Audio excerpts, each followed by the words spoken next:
Started and then people can begin. Okay. All right. So good afternoon, everybody. Thanks for joining us today on this special seminar.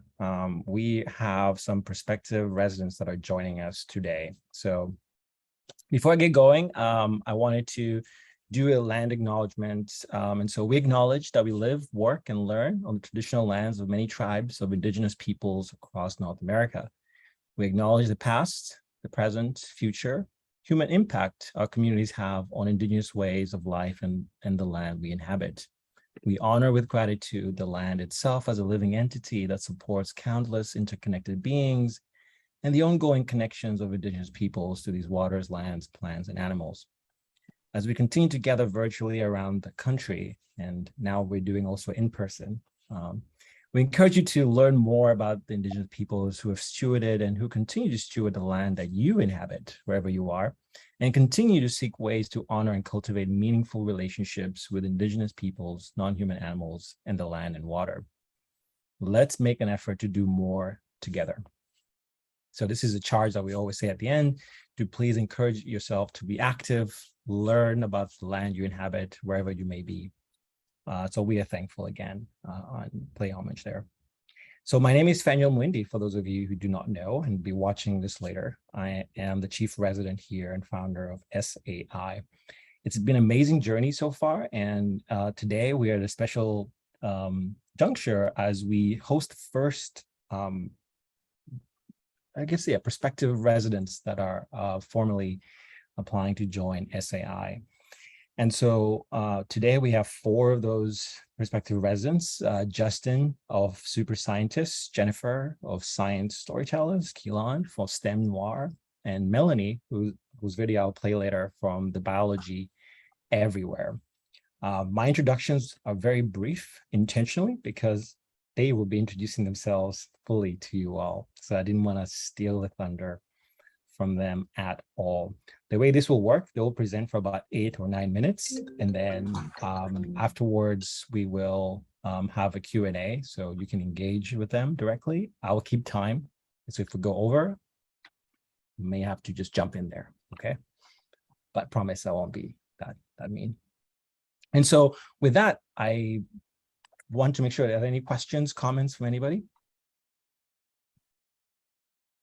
Okay, so first up, Justin Yarrow from Super Scientist. Justin, thank you for joining us. And I know it's super late over there, and I'll let you tell people where that is, but welcome, Justin. Cool, thanks so much.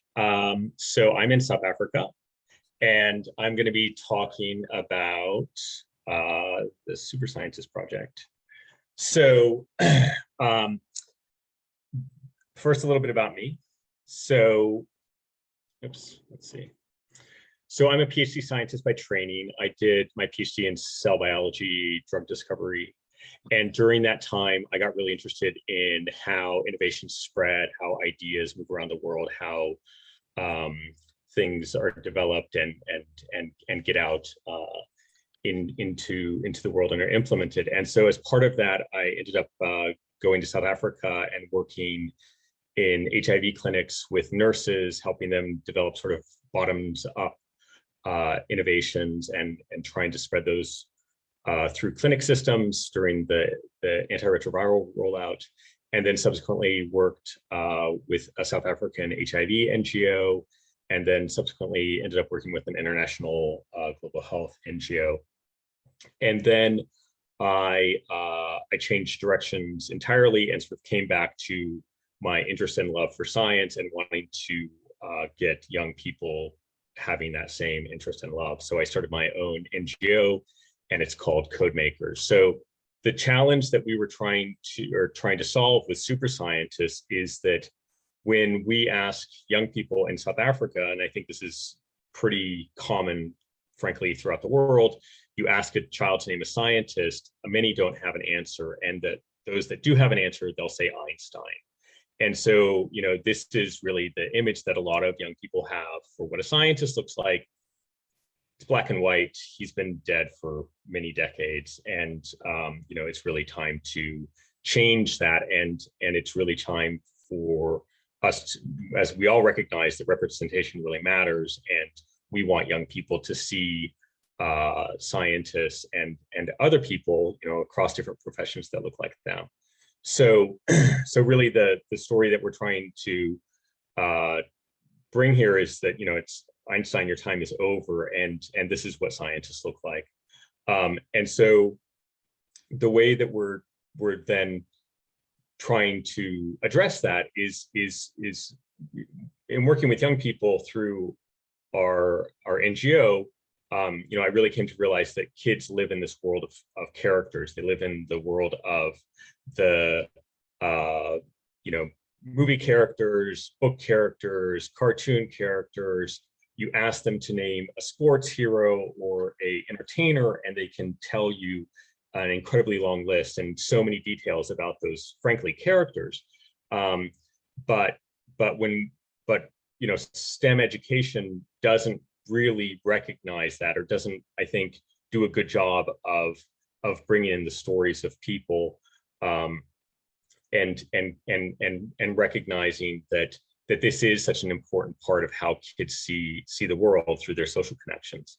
And then when you think about what scientists can do, the abilities of scientists, frankly, are superpowers. The ability to look back in time through a telescope, to put a GFP protein onto another protein and then watch it move around inside cells. All of these things are, frankly, just unbelievable. And yet these are technologies and techniques that scientists have. So we sort of, try to marry those two ideas and then take real living scientists. So this is Kimberly Tommy. She's a PhD student in bioanthropology, and with help from an artist, we've turned her into a super scientist. So now she's Kimberly Tommy still, and she's doing her research, and she's carrying on with the different activities and accolades that she's garnering. But at the same time, she's a trading card. She's a comic character. She could be an animated character. So it's just a really good way of bringing that living person into the context and into a language that young people understand. So we now have made around 60 scientists and champions. So it's not just scientists, but also people that are using science sort of at the core of their work, but might be documentary filmmakers or policy developers and implementers. And we have around 60 across fields and six or seven different African countries. And then we've taken those characters and we've used them in different forms. So we have trading cards that have a built-in game or a number of different games that kids can play. We've put augmented reality with those cards, so then you can pop out and see an animation or a video. We've made posters, calendars, we've made activity books, we've had competitions. And so it's really sort of a platform for a lot of different ways to engage young people across different media. And the response to this project has been really positive. We've been in all sorts of different media, internationally and nationally, lots of different social media shares and whatnot. And then the response that really matters is how it works with kids. So kids like it, the scientists like it, the institutions that the scientists work at end up sharing their characters, and that these people have been profiled as super scientists. And in 2021, we distributed over 15,000 materials, primarily activity books and calendars, and thousands of trading cards as well. And we do that through networks and partnerships with different NGOs that are already involved in STEM education, or with scientists who then want to give a talk and have a leave behind or something like that. And this little quote here from somebody that gave away our materials, I thought is really kind of heartwarming, but it's also great. So it says, when the students see us passing with the car, they shout, these are people we gave a bunch of calendars to. When the students see us passing with the car, they shout, super scientists. They're so happy with their calendars. keep on inspiring our youth to be scientists. So I think the thing about that I think is really important is that, it's great that they're calling out super scientists, but really what matters is that kids are already in their minds changing this idea of what scientists are, and they're aligning this idea that they have these abilities and that they are these amazing people. So really, that's kind of what we're going for.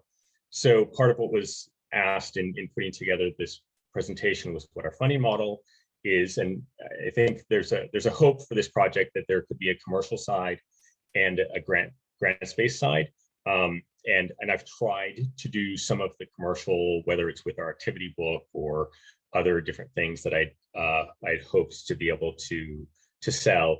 And at least at this point, the reality is that we're almost entirely grants based, and we've received grants from a few different organizations, and most probably notably, as I'll talk about in a second, from the Canadian Fund for Local Initiatives.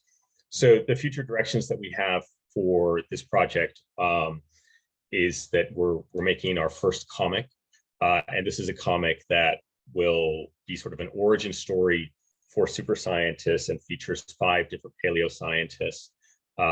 These are the inks, the colors are coming soon, and we're also hoping that it will be the framework for our first animation.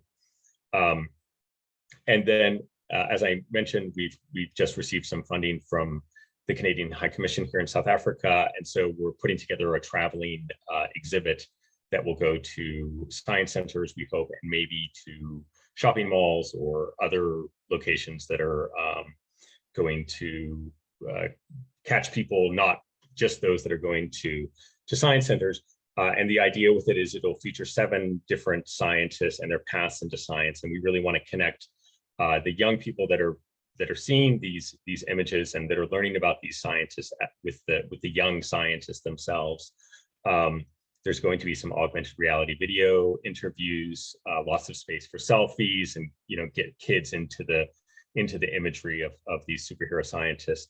And I think one of the things that's very exciting for us is that it's really a space and a defined audience for super scientists, because to date, we make the materials and then we distribute the materials, but we don't really have our own space to engage with kids. So that's really exciting for us.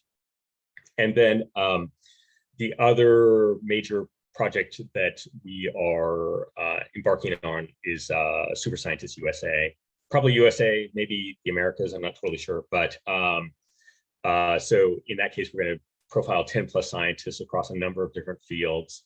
And we hope to target or work with profile people that are already involved in a lot of outreach, so that then they can use the materials that we're making and they can use their avatars directly with projects and with kids that they'll be engaging with.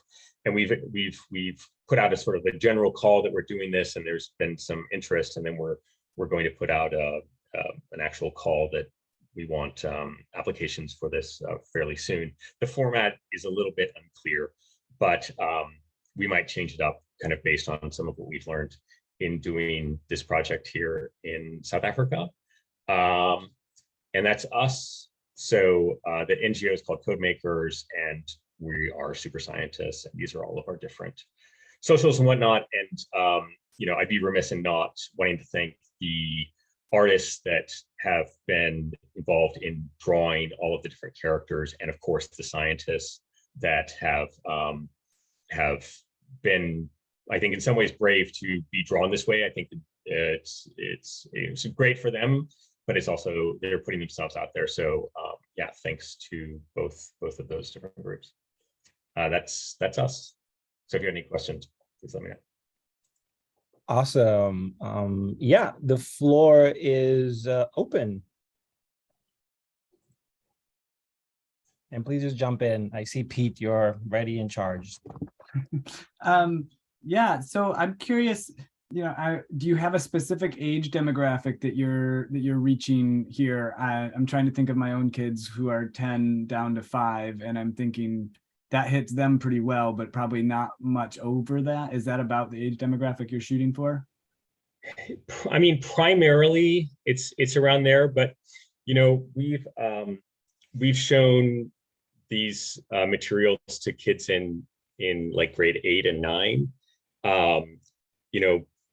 Much older. I have a 13-year-old, and for him, no, this is he likes the idea, and he can learn about scientists through this, and he still loves Marvel and whatnot. But yeah, I think there are plenty of kids in grade 8 and 9 that are like into science, or they're like, this is a way for them to still be into science, because of the coolness of the characters, and because they otherwise watch Black Panther and Thor and whatever.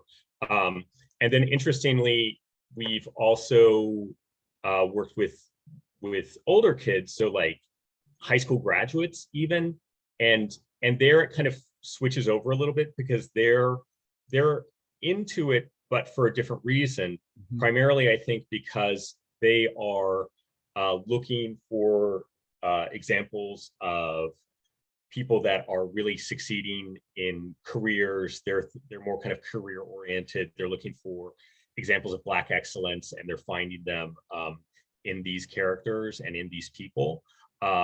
So I think that they're different, but yeah, 5 to 12-ish, but a little, yeah, 5 to 10-ish is about right. And I think the other thing is, what we really want to do with this is we want kids from a very early age to be seeing scientists in a format that inoculates them against the kind of crazy, the crazy white-haired mad scientist world, and like immediately is science is cool, science is powerful, scientists are powerful. And these are scientists that we can learn more about. Yeah. Can you tell me a little bit more about like how that works? Like I saw the illustrations, right, of these individuals and kind of transformed into a superhero format, and my 7-year-old would be all over this right now. She's in a superhero phase, but I know you said you're working on a comic. How does kids get to interact with the science that these super scientists are doing? So the science, that's one of the. I think there is a gap between like what you get in a card or what you get in a poster, and then what they're doing and more rich information. So we have a website where there's a profile written up about everybody, and it goes into what their superpowers are, what their top tip is, what their research is, but that's all written.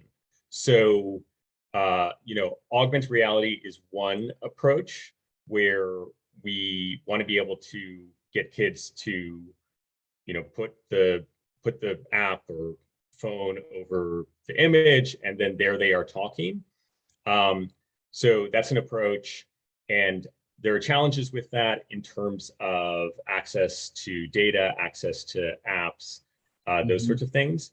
And then another thing that we've started to do, and I think we want more funding for, is to turn what we've written into audio, not necessarily a podcast, but just audio recordings of what the scientists do that again can be delivered in different ways.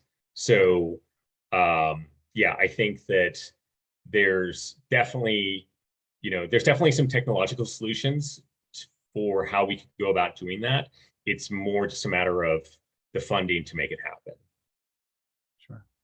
Okay, so I'm going to jump in here quickly.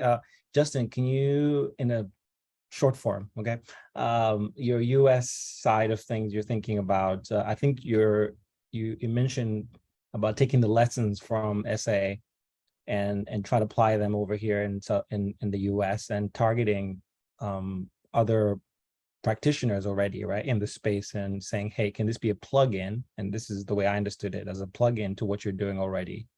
right? Can you tell us about the US side of things? What do you want to do there? A little bit more detail.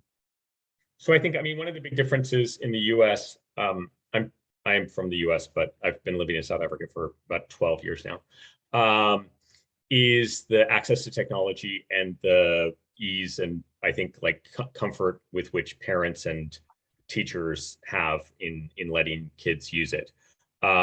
So trading cards are a great approach in many respects because they are inexpensive and you can get a bunch out to a group of kids. But logistically, it's a challenge. So, turning a group of scientists, a group of super scientists into a poster that then you can put on a wall in a kid's room, in a classroom, and then using either QR codes or augmented reality to then change the video that's going to be provided on a regular basis. So 1 week you have one person talking about their science and what they are doing. Another week you have another person, but it's essentially one piece of material that you have to get to a kid or a classroom rather than a bunch of different things. Okay. Cool. So we have to keep moving, sadly, but they have your detailed info. So they'll, if there are any more questions, they'll send it to you. Justin, thank you so much, and hopefully you can stick around for a little bit. But thank you, Justin. Okay, so we want to keep moving here. Up next is Jenny Cutraro. I should have asked you how to pronounce your last name, actually. Yep, you got it.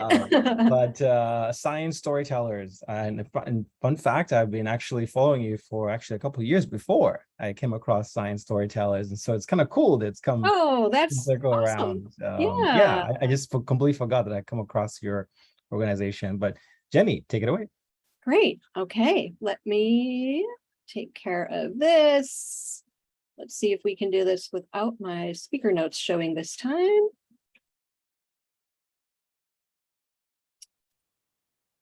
All right. Can everyone see that okay? Yes. Excellent. Okay, well, thanks again for the invitation to present here today. I'm really thrilled to be here with all of you to share what I really refer to as my baby, this program, Science Storytellers, which is kind of like I say right here, connecting kids and scientists together through conversation and storytelling. And I will show you through my upcoming slides a little bit about what that means. So just a little bit about myself. I started Science Storytellers up at the end of 2016 and really launched it in 2017. Prior to that, I've had a variety of roles in the intersection of science journalism, communication, outreach, and education. It's a bit of a unique background, and I've worked in all of those different spheres in different ways. I've done writing and journalism. Right now, I'm also a contributing editor with a kids science publication called Science News Explores. If you know the magazine Science News, this is their kids publication related to science news. It used to be called Science News for Students. We just went through a big rebrand and now have a print magazine, which is exciting. I've also written about science for grownups for outlets like the Boston Globe and the LA Times, National Geographic News. More recently in my career, I've taken kind of a pivot towards writing science education materials for different outlets. So I've done a bit of work for PBS Kids, PBS Learning Media, here in Boston at the WGBH Educational Foundation. And finally, I've also been very active with the National Association of Science Writers. It's been my professional home for a while, and it's been a great place where at the beginning of my career, I was really mentored by a lot of experienced writers there. And in the past years, it's been kind of a joy to be able to step into more of a mentoring role there with some of the younger writers coming into the organization today.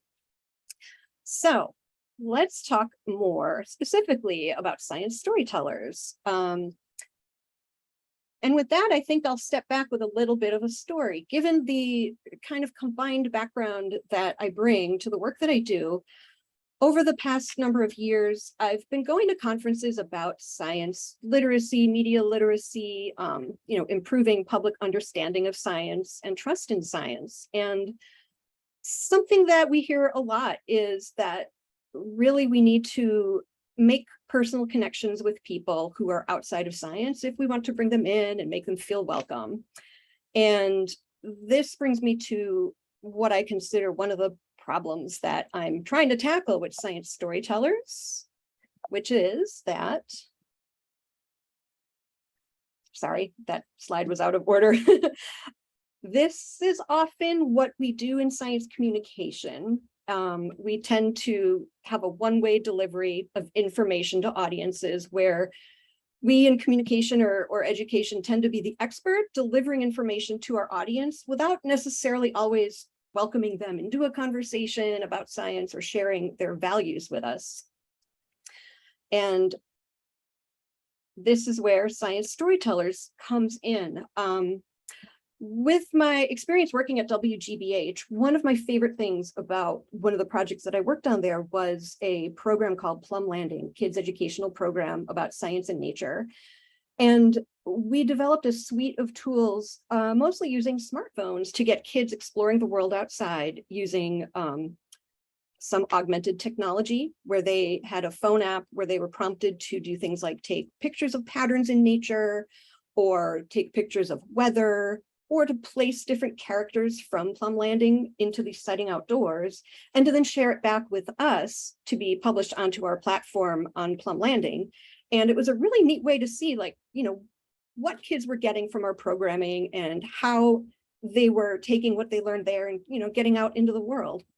And that got me really to thinking about what might we take from this and apply to science writing and science education. And very long story short, this was sort of the impetus for developing Science Storytellers as a program that kind of flips some of the outreach model on its head by having kids, giving kids the opportunity to interview scientists as if they were science journalists.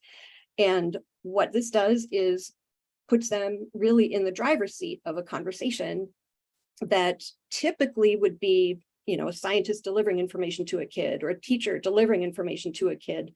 Just flips that around and makes kids really the drivers of conversations that they have. So the way Science Storytellers operates is that we started out our first year of 2017 with seed funding from the Burroughs Wellcome Fund to develop a brand identity and some graphics and some materials to hand out at a booth. And we modeled our booth after a interview between a science journalist and a scientist. We recruited scientists at the AAAS meeting to come hang out at our booth, sit in a chair and be interviewed by kids. And the kids were given these reporters' notebooks. And we also gave them a little sheet of paper that had some very open-ended questions meant to break the ice and start a conversation with a scientist. And we kind of left it open-ended just to see where this would go. And I'll show you what some of that looks like. So these questions here, did you like science as a kid? What else did you like? What questions are you trying to answer? These questions often formed, just the basis of a conversation that could go off in all kinds of different directions. And you could see very quickly that this leveled the playing field between kids and, these adult scientists that they were talking to. They're sitting next to each other almost at eye level. And it gave the kids, I think, a sense of agency that they maybe don't often get to have in science settings or at home or at school. Some of the questions I think they really enjoyed asking. Have you ever been wrong? Was a really popular question for kids to ask at the meeting. And we got lots of fun replies to that. So when the kids did these interviews, we gave them as much time as they needed. And sometimes they would talk for 20, 30 minutes or longer.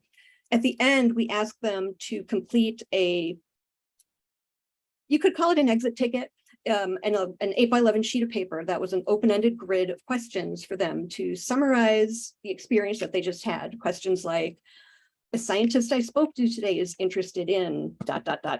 This is important because ... I was surprised to discover ... And we collected these from kids when they left our booth, unless they wanted to take them with them, then, you know, we would take a picture of it.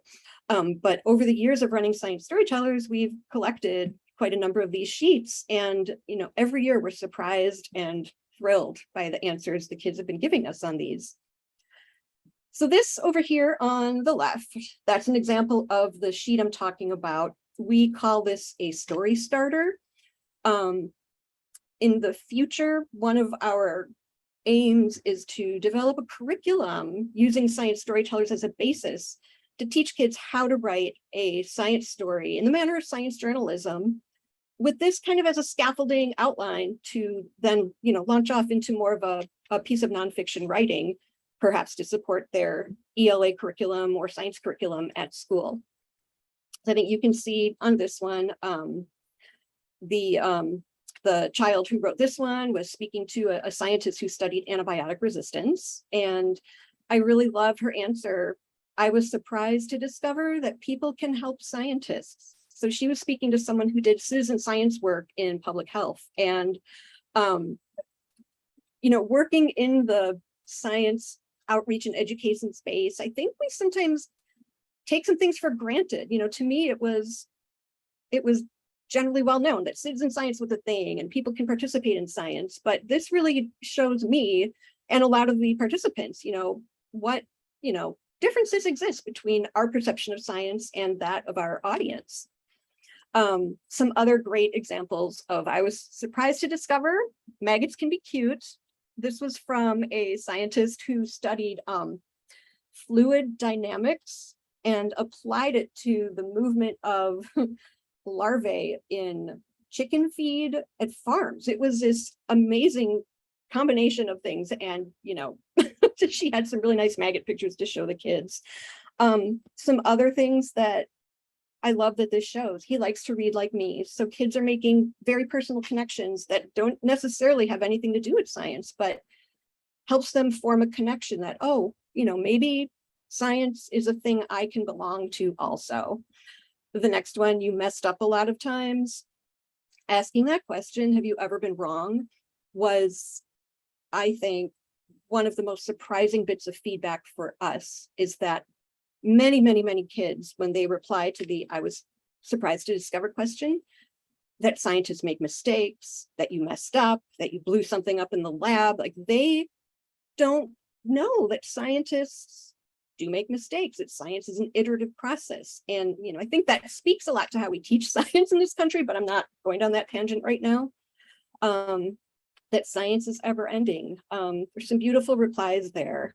If I have time later, I'll get back to the this research matters point. But this was one reply from a really insightful conversation that one of our visiting scientists had with a child who was maybe 9 years old. And it was a really beautiful melding of science and society at a level that a kid could really understand.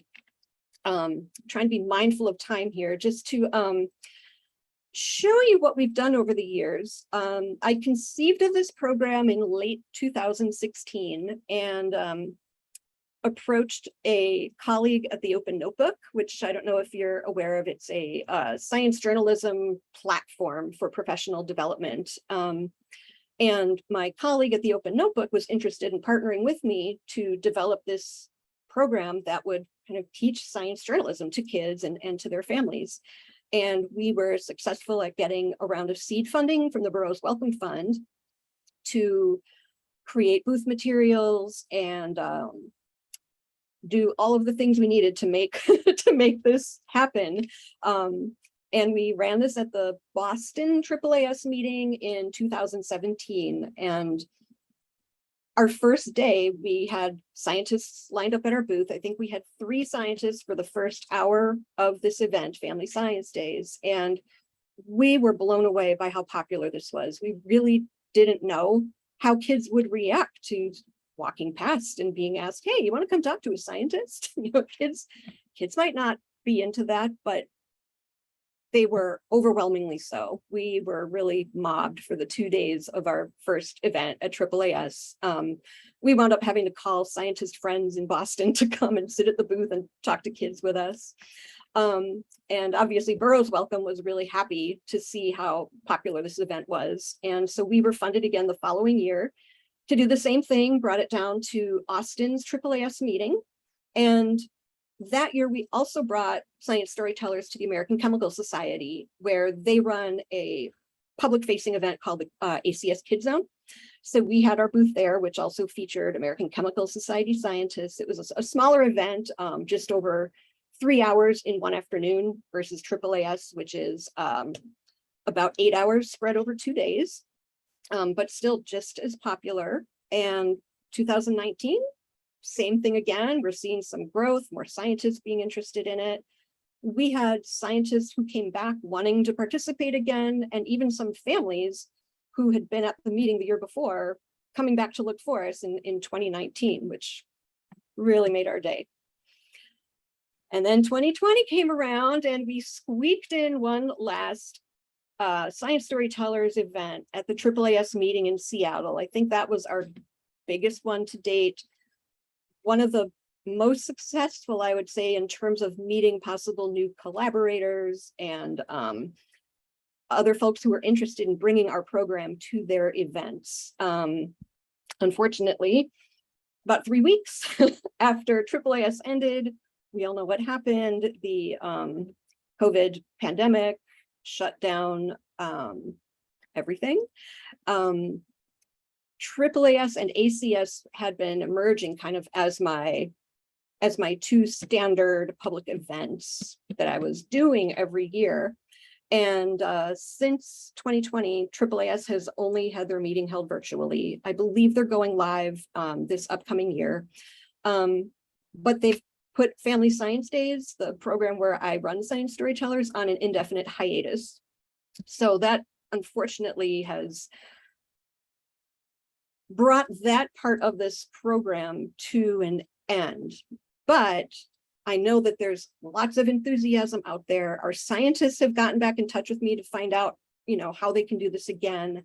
Teachers have been interested in finding ways to bring this to the classroom. And, I don't know about the safety around public events and kids and scientists sitting this close to each other again, but this leads to, I think, the second problem I'm here to talk about, which is maybe pivoting this to a digital online virtual format and thinking about what that could look like. So a few slides here just to tell a little bit more of the story about Science Storytellers. These are some more pictures of what that looked like and comments we've had from the participants. This little interaction going on here is just one of my favorites. This little boy was really shy about talking to his scientist. His dad, I think, was a little more excited than he was when presented with an astrophysicist to go and talk to. Over time, he warmed up and had a really nice conversation with this astrophysicist from Baylor College down in Houston. Oops, sorry. Okay, quick recap about funding and partners. I really run this program on a shoestring of a budget. Burroughs Welcome has very generously supported us every year that we've been at AAAS. If AAAS were happening again, we would have that committed funding again to run this program. The American Chemical Society supports our travel and participation in their event. And beyond those two areas of support, I rely on a lot of volunteer time, which honestly, I don't like. I'd like to be able to compensate the scientists who participate for the time that they're giving to our booth. I recognize many of them are young scientists and they're very busy and, have a lot going on. And I think it's a sign of respect to them for what they bring to us, to be able to pay them some sort of honorarium. That's something for the future if, funding is something that can permit that. I've thought around some possible avenues of scaling this program up and possible funders and possible partners. I've listed some of those here. I'm happy to talk more in depth about these a little bit later. I've had my eye on NSF, the AZL program. I did actually attend the NSF Research and Practice Partnership program a couple of years ago. The tricky thing with NSF, at least as I understand navigating NSF, is I am not a PI and I don't really have the architecture to facilitate NSF level funding. And I think I need to probably start a little bit smaller with that. But this is one of the reasons why I'm so excited to be here talking with all of you, and this wealth of expertise that you have is, I'd love to be able to move this project forward, pivot it into a digital direction, and develop some curriculum and other resources that teachers have been asking for. And this is a place where I honestly could use some professional guidance, especially around the business end of moving this project forward. So in the next 12 months, this is where I think I see us going. I don't anticipate us having any in-person events unless some maybe smaller local one pops up here. I'm in the Boston area. And if something comes up here where I could run it in person, I'd be thrilled to do that. But also to, I think developing an online format for this is also helpful in terms of just providing greater access to scientists, to people far from cities and far from these kinds of events. I'd love for us to get into some places where people may not be as interested in science or may not know science as well. That's where I'm aiming to go into the future. Some of the more specific drilling down what I think needs to happen in the next 12 months is really putting in some business-minded scaffolding around this. Right now, I'm running this as a sole proprietor. And so there are some legal avenues I need to consider. There are, when working with children, there are certain, privacy protections that need to be considered.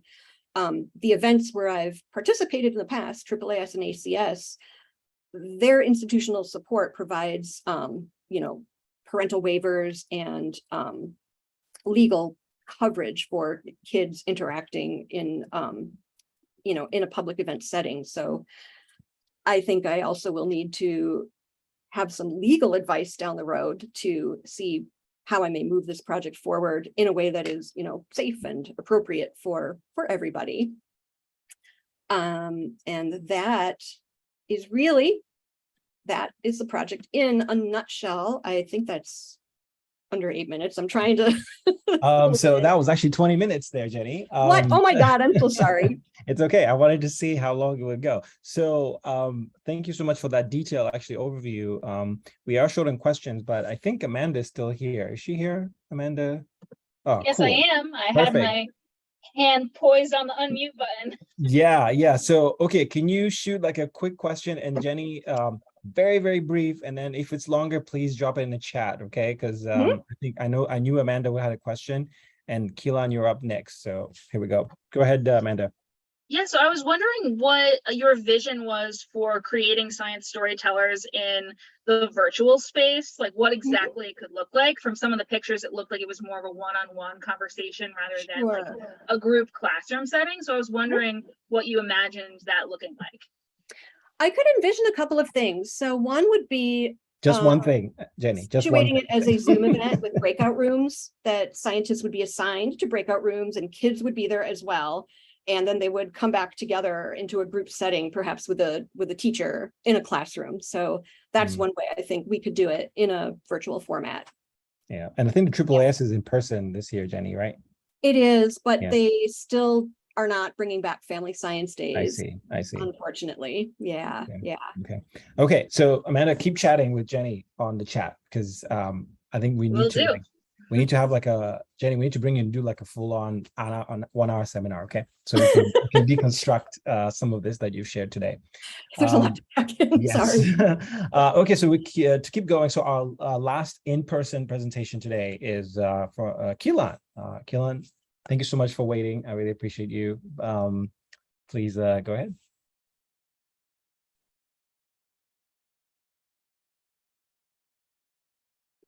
Okay. So, hey, y'all. My name is Dr. Ashad-bishop. I am a postdoc at the Sylvester Comprehensive Cancer Center. I'm a molecular cancer biologist, which we'll talk about in a second. I'm also the co-founder and all things STEMNoire. I lead the STEMNoire team. I believe in giving presentations titles, and this is kind of like our slogan at STEMNoire. It says your p-value is less than 0.05, loosely translating to cis, you are significant. And at STEMNoire, we center the career development and well-being of Black women in STEM.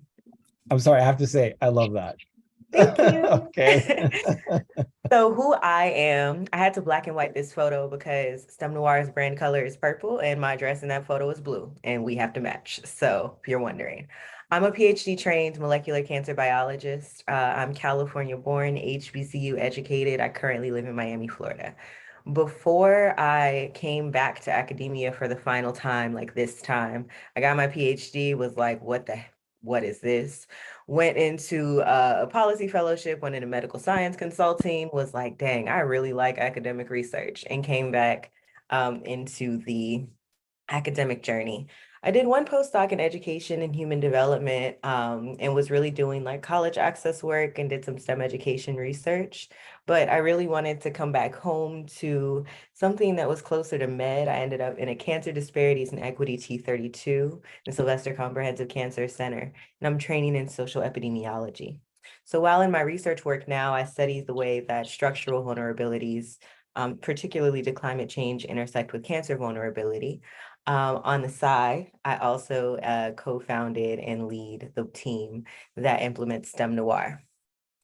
Now, I'm going to tell you what STEMNoire is in a second, but first I'm going to get back into the storytelling mode. So my co-founder and I, pictured, met at Morgan State University, as I mentioned, HBCU educated. I'm from California, she's from Trinidad and Tobago, and we majored in biology and physics respectively.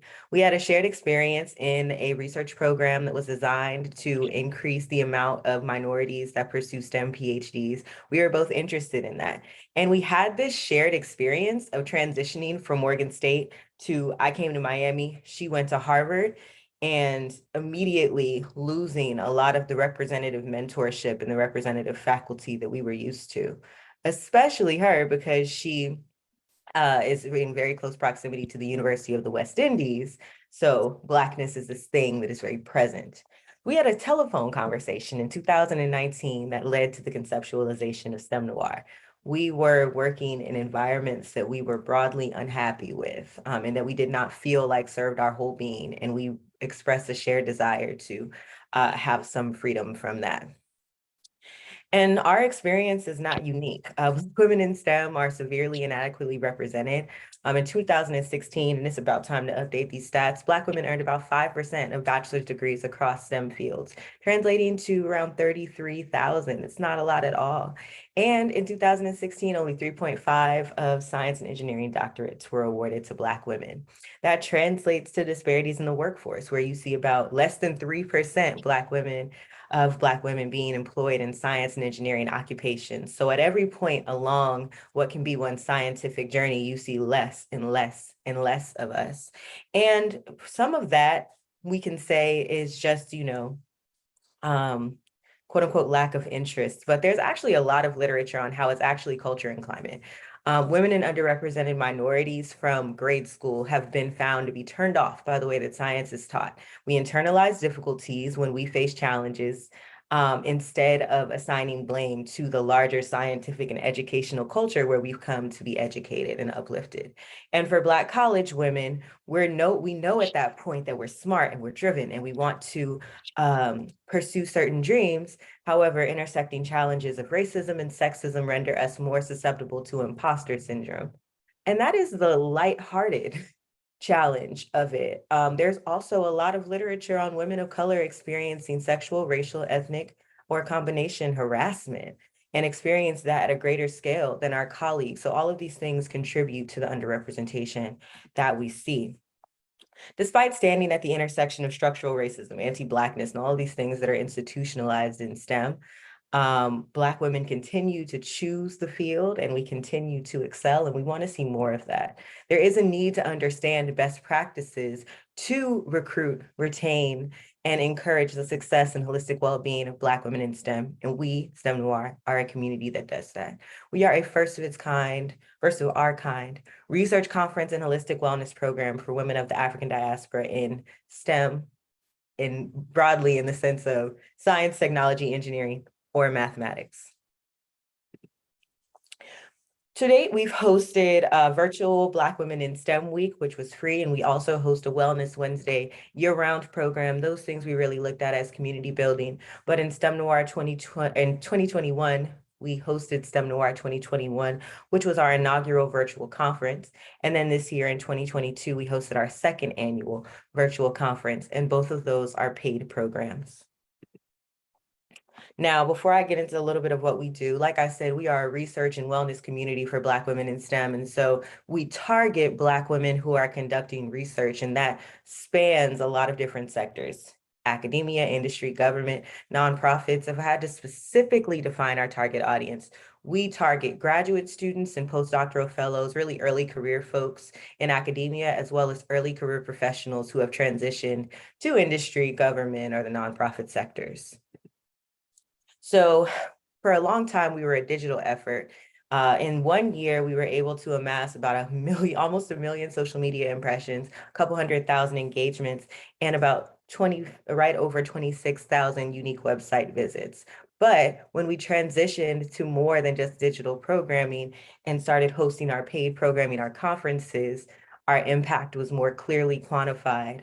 So outside of the boom and the loudness of social media these days, we've served 847 Black women through our programming, through our conference programming. We've had over 130 presenters and speakers, all Black women, and we've awarded 175 registration scholarships to make our program truly accessible across the 15 countries that we serve. And I summarize the top 5 right below.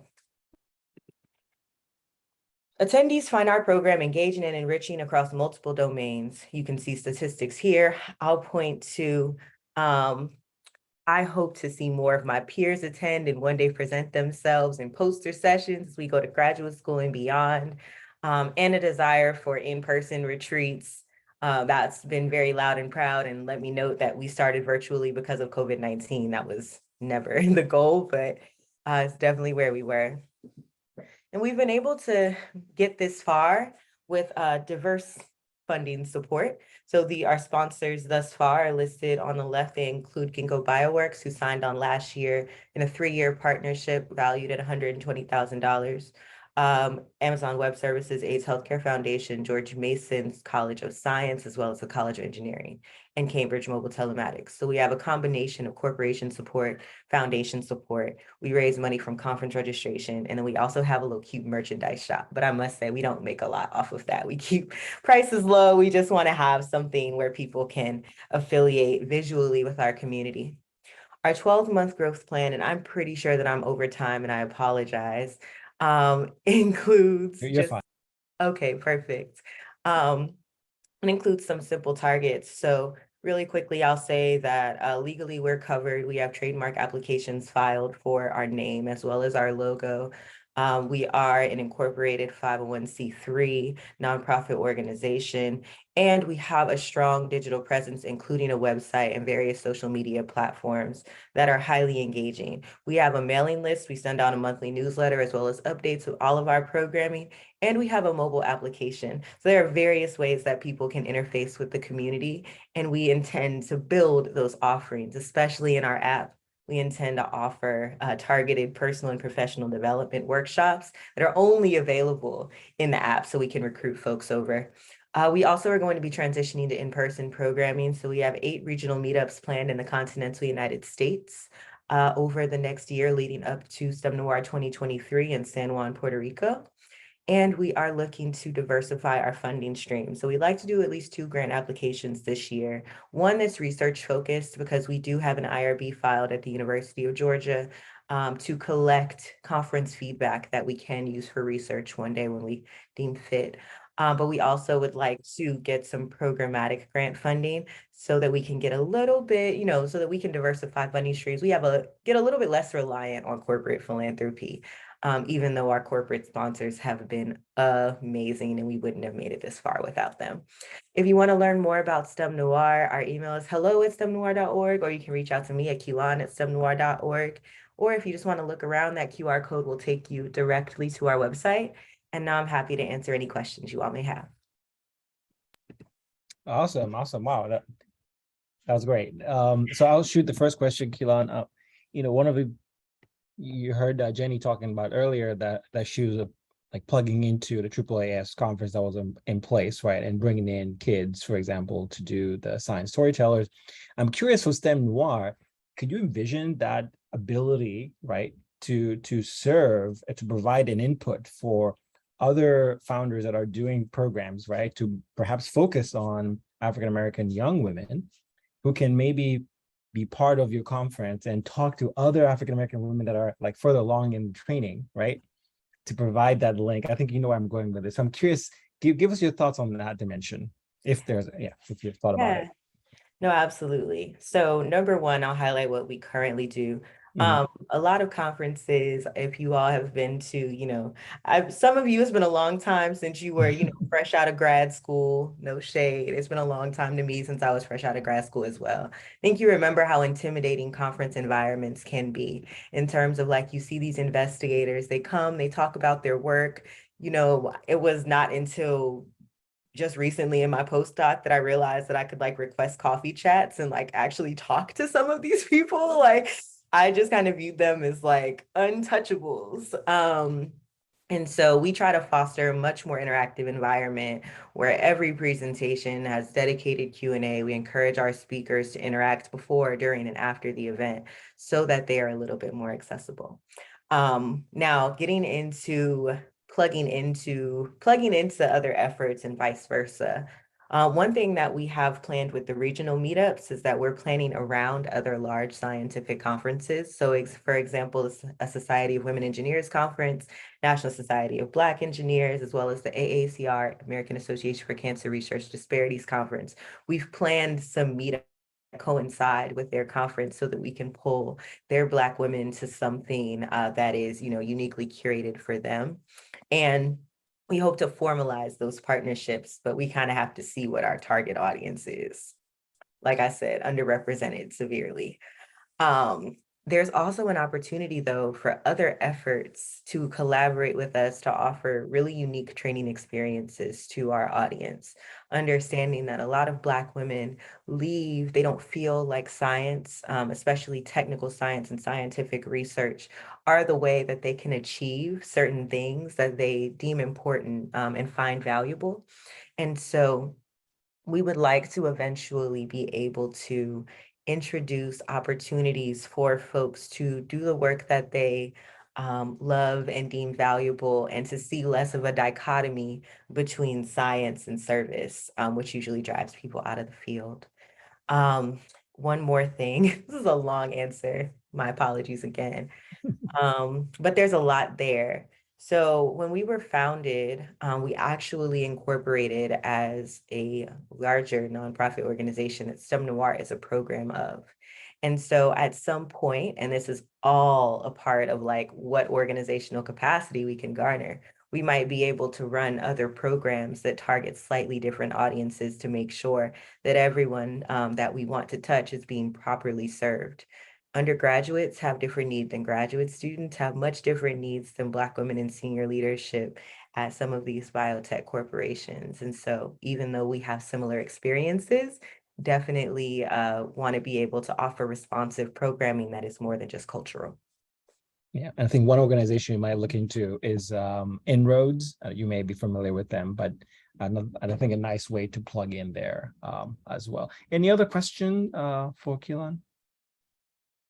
I have one question, but then I have to like run off, so I feel bad asking a question and then running, but I'm going to anyway. So I'm curious about like the programming at your virtual conference that you held. What kind of things do you present on? Because it's not like you're all in the same field, right? And so I'm curious what kind of presentations and kind of networking opportunities you guys have there. Yeah, so I'll pull on our last conference, STEMNoire 2022, to really exemplify this. Our theme was success through synergy. And so we really emphasized transdisciplinary research, as well as, the power of teamwork and synergizing efforts and expertise. Our two research keynotes both were, so we had a chemical engineer, obviously working across two fields, has chemists and engineers that work in her lab. And then our second research keynote was in social science. So her training and the training of her trainees, the training of her trainees. Oh, wow. Kind of all vary, but they work together for this common goal. So we usually have a couple research keynotes, but we try to pick them based on their work being broadly applicable. We also have wellness programming. So that in particular serves folks no matter what they're doing. When we ask people, when they register, we ask people to pretty much pick a track. So like I would pick biological and biomedical sciences or epidemiology and population sciences. And that is marked on someone's profile, and every program, every talk, every workshop is tagged to let people know what is actually going to be targeted to their field versus what is more broad. So it's definitely something complicated that we're still navigating, but we try to just be transparent about the content. No, that's fantastic. So, because I just recently did a virtual conference where we had people who run pathway programs and bridge programs from all over the country meeting, but it was hard. Like some people are doing K-12 stuff, some people are doing master's programs. And so I was just curious how you worked with all those different populations. I think it's awesome. Thank you so much. And the two of you should connect, actually, yeah, because I think that's anyway, Pete is doing a lot of different things as well. Kilan, thank you so much for that overview. Yeah, I'm super excited. Okay, so for our last virtual, well, this is all virtual, but she's not here, able to join us today. So I am going to play a video that she sent, okay? And afterwards, we will adjourn shortly thereafter, unless people have questions, but she won't be able to answer the questions. So here we go. Let me find the presentation and we can watch it together. Let me know if you can't hear anything also. Oh, the volume. Affiliation with CU. Let me go back. Hello, everyone, and thank you for coming to my talk today, and thank you for sticking around to the end to see my recording.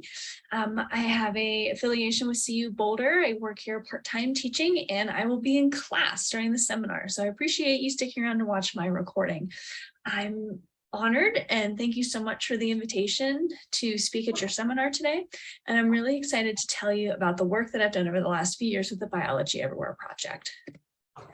So to kick off my project, I wanted to introduce you to Alex. This is Alex, and Alex may sound familiar to some of you because Alex doesn't like science very much. And part of that is because Alex just thinks science are a bunch of facts that they have to memorize. Alex didn't end up getting her COVID vaccine because their uncle said they're not safe. Because you can't trust scientific evidence. People who peer review are bought off by big pharma. And Alex is often complaining about the changing mask recommendations and doesn't understand why the CDC didn't just follow the scientific method to give us an answer. And so these blue bubbles highlight the work that I've done over the last few years on epistemological beliefs about science. And so those are beliefs that people have about the nature of science knowledge and where that knowledge comes from. And it's very important for understanding the scientific decisions that people make. And the thought of not liking science, not wanting to engage in science is the focus of my proposed residency project.